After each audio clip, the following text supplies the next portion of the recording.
সকাল প্রিয় বন্ধুরা, রাধে রাধে। সবাই কেমন আছো? আশা করেছি সবাই অনেক ভালো আছো এবং আমিও অনেক ভালো আছি রাধারানীর কৃপায়।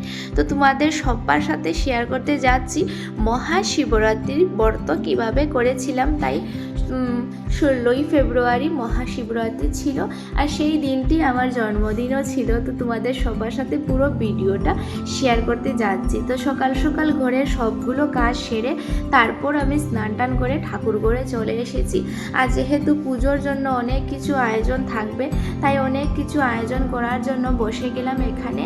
আর এই যে ভগবানের পুজোর থালিতে যা কিছু লাগবে সেটা রেডি করেছি এবং মহাদেবের পুজোর জন্য আমি একটি মালাও নিজের হাতে তৈরি করেছি, এই যে দেখতে পারবে।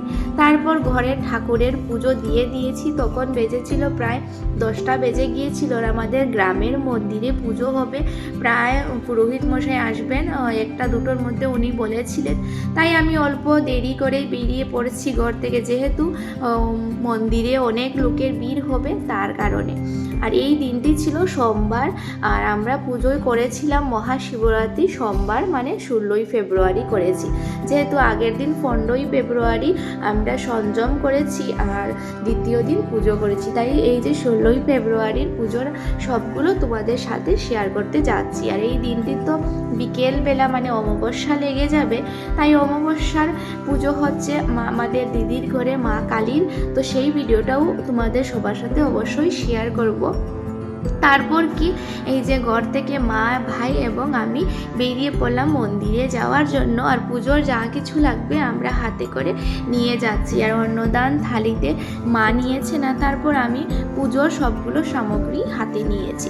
তারপর কি আমরা চলে এসেছি আমাদের গ্রামের মন্দিরে। তো সেখানে অনেক লোকের ভিড় হয় প্রতি বছরও। আর প্রতি বছরই আমি তোমাদের সবার সাথে শেয়ার করি মহাশিবরাত্রির পুজো কিভাবে হয়।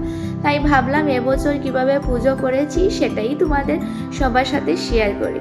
তারপর কি আমরা চলে এসেছি মন্দিরে। তো এখানে ভগবানকে প্রণাম করে তারপর ভাই প্রথমে মহাদেবের পুজো দিয়ে দিয়েছে, যা কিছু মানে নিয়ম অনুযায়ী থাকে সেভাবে করে। তারপর মা দিয়েছেন, আমিও দিয়েছেন। তো সবগুলো তো আর ভিডিও তোমাদের সবার সাথে শেয়ার করা হয় না, যেহেতু আমি একাই করি। তারপর কি এখানে সবার পুজো হয়ে গিয়েছে, তো সবাই অপেক্ষা করছে পুরোহিত মশাই। তো মা বলেছেন উনি তো পুজো করে দিয়েছেন, তারপর উনি চলে যাবেন ঘরে। তারপর কি আমরা সবাই পুরোহিত মশাই অপেক্ষা করছিলেন। তো ওনার আসতে এতটাই দেরি হয়েছিল কি বলবো। তো এখানে আমাদের গ্রামের সবাই মানে বসে মানে মহাদেবের কীর্তন গাচ্ছেন, যেহেতু এখানে মানে লুট সংকীর্তন হচ্ছে। তারপর কি এখানে মানে গানটা হচ্ছে, তাই ভাবলাম অল্প তোমাদের সবার সাথে শেয়ার করি। আর তারপর তো পুরোহিত মশাই চলে এসেছেন আর উনি পুজো বসেও গিয়েছেন। তো পুজোয় যা কিছু থাকবে উনি সমাপন করবে। তো এখানে ঘট বসানো হচ্ছে, তাই ভাবলাম অল্প তোমাদের সবার সাথে শেয়ার করি। আর এবছর অনেক ভালোভাবে পুজো কাটিয়েছে। আর তোমাদের কিভাবে মহাশিবরাত্রি পুজো কাটিয়েছে অবশ্যই কমেন্ট করে জানাবে।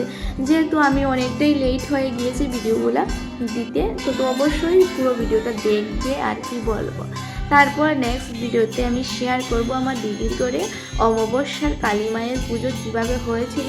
তো এই 16ই ফেব্রুয়ারি হয়েছিল সন্ধ্যাবেলা, তো আমি গিয়েছিলাম সেখানে। তাই পুরো ভিডিওটা অবশ্যই নেক্সট ভিডিওতে শেয়ার করব। তো এখানে পুরোহিত মশাই পুজো মানে করছেন, এখানে অঞ্জলি প্রদান হবে। তারপর অঞ্জলির জন্য যতজন লোকজন ছিলেন সবাই হাত ধুয়ে এসেছেন, তো আমিও করেছি। আর এখানে অল্প ভিডিও তোমাদের সবার সাথে শেয়ার করলাম। তারপর কি সবার পুজো সমাপন হয়ে গিয়েছিলেন, তো উনিও চলে যাবেন পুরোহিত মশাই। যেহেতু মানে মহাশিবরাত্রির পুজো সবখানেই হয় আর সবাই করে, তাই কারণে পুরোহিত মশাই অন্য জায়গাতে যাবে। তো অনেক মানে অল্প সময়ের জন্যই উনি এসেছিলেন পুজো করার জন্য, কি বল। তারপর কি আমাদের এখানে পুজো হয়ে গিয়েছে আর সবাই প্রসাদ যা যা নামে নিয়ে এসেছিলেন। তো এখানে অন্নদান প্রসাদের থালি সবগুলো রয়েছে, তো সেখানে সবাই নিজের নাম গোত্র সেইগুলো বলছিলেন। তারপর কি বলা শেষ, পুজো সমাপন হয়ে গিয়েছে। দক্ষিণা প্রদান করে আমরা পুরোহিত মশাইকে সবাই প্রণাম করে তারপর উনি চলে গিয়েছিলেন। আর এখানে লুট হচ্ছে, যেহেতু আমাদের মানে গ্রামে নতুন দাদা একজন উনি বিয়ে করেছিলেন, ওই যে উনি লুট দিচ্ছেন। তো এই বিয়ের মানে ওনার মানে জামাই বউ ওনারা দুজন মন্দিরে প্রথমবার এসেছিলেন, এই কারণে ওনারা লুট দিচ্ছেন ভগবানকে। আর তারপর কি এখানে সবাই পুজো সমাপন হয়ে গিয়েছে, সবাই একে একে ঘরে যাচ্ছে। তো আমিও এখান থেকে ঘরে চলে এসেছিলাম। তো আবারও তোমাদের সবার সাথে নতুন ভিডিও নিয়ে শেয়ার করব। আর যেহেতু দিদির ঘরে গিয়েছিলাম, তো সেখানে গিয়ে কী কী হয়েছে সেটা তোমাদের সবার সাথে বলবো। তারপর কি পুজোর এখানে সবাইকে প্রসাদ দিয়েছি, আর প্রসাদ দেওয়ার পর আমিও বেরিয়ে পড়লাম। পাশের বাসার মামি ছিলেন, তো ওনাকে বললাম চলো একসাথে আমরা বেরিয়ে পড়ি। তো আজকের জন্য অতটুকু। হর হর মহাদেব। সবাই ভালো থাকো, সুস্থ থাকো। আর মহাশিবরাত্রির পুরো ভিডিওটা তোমাদের সবার সাথে শেয়ার করেছি।